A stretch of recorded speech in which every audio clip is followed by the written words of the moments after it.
take us from the Vikings to the Normans to Crusades to the collapse of the East Roman Empire, also known as the Byzantine Empire.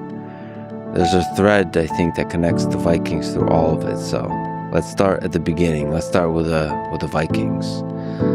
So the age of the Vikings was intense and violent, as you write about, often dated from 793 AD to 1066 AD. It lasted less than 3 centuries. So the start is often dated to June 8th, 793. What happened on June 8th, 793? In June of 793, a group of Vikings, probably originating from Norway, arrived at the holy island of Lindisfarne, which was a monastic community, and they essentially slaughtered everyone, burned a couple of buildings, and grabbed everything that had any value and left. And that was the first Viking raid that came in force. And I do think Lindisfarne is a good beginning date, because the terror that it brought really signified what was to come for the next 2 to 3 centuries. So the word of it has spread. Like there's a bunch of accounts, like the monk Alcuin wrote about this event in a letter to King Ethelred of Northumbria. Quote, "It is nearly 350 years that we and our fathers have inhabited this most lovely land, and never before has such terror appeared in Britain as we have now suffered from a pagan race, nor was it thought that such an inroad from the sea could be made." What made this race so psychologically devastating to this monk and to many other monks on the island, and then to all of Britain? That's a great quote. Alcuin was not just a regular scholar. He was Charlemagne's favorite scholar, and he is largely responsible, as much as one person can be, for the Carolingian Renaissance that had done so much to elevate the early medieval world. In fact, the spaces we have, the punctuation we have, spaces between words are likely a result of Alcuin's work. He was an extremely literate man, and you can hear the terror creeping into that.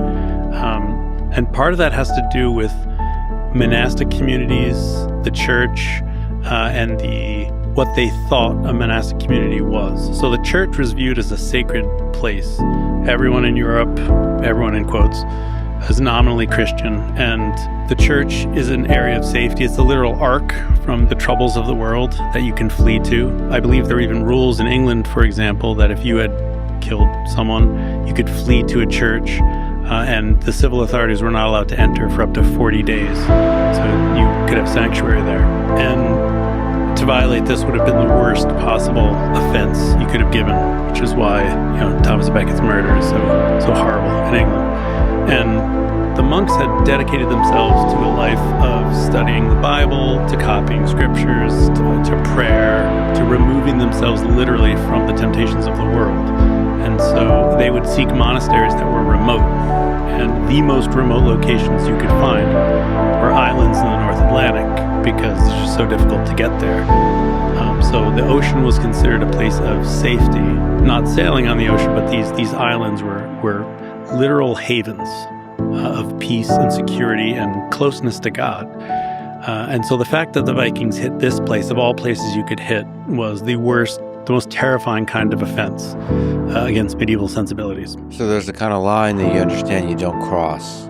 Like everybody agrees. That's It's right. the kind of thing that there's a social contract that most societies, most civilizations sign. There's a line that we don't cross. Let the scholars do their scholarly work. That's one line. The other line is more kind of from a military perspective, from a mobility perspective. You just assume the sea is not a place from which a threat could come, especially exactly the right. north.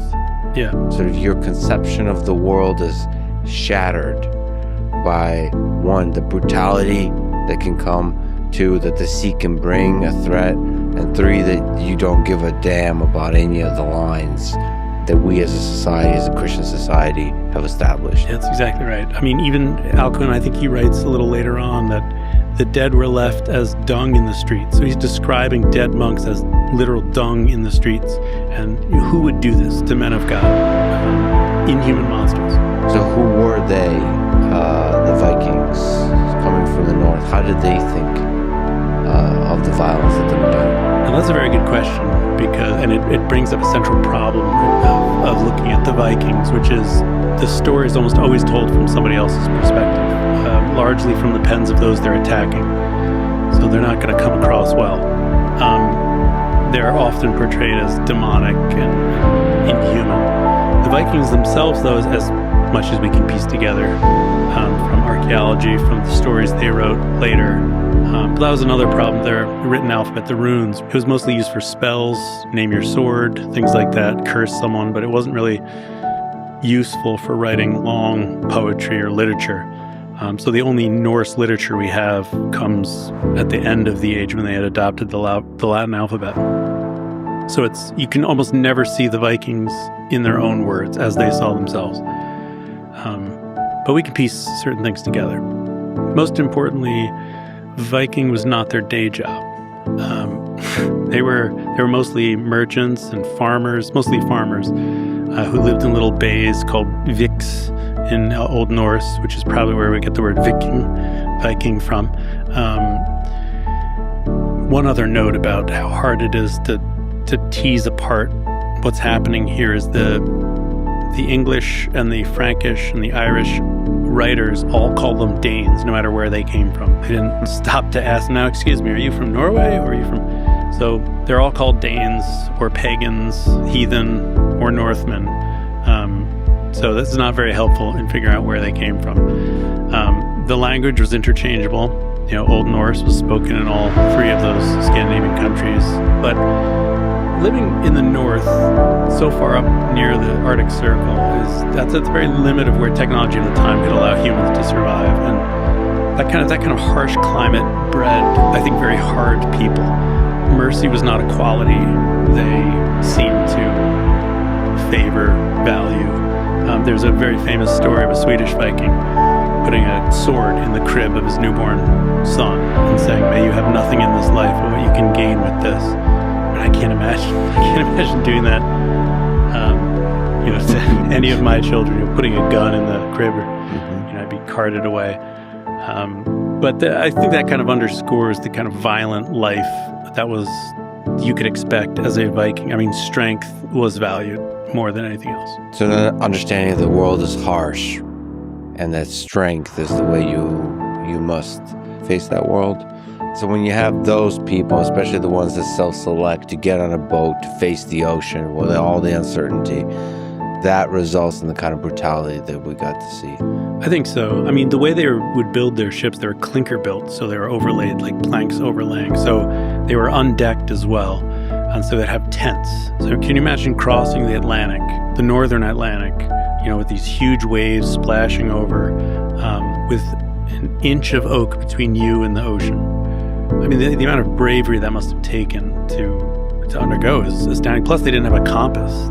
They navigated by where's the sun, where are the stars, are there birds in the sky, do I see different color of water, do I see leaves floating? I mean, it's terrible.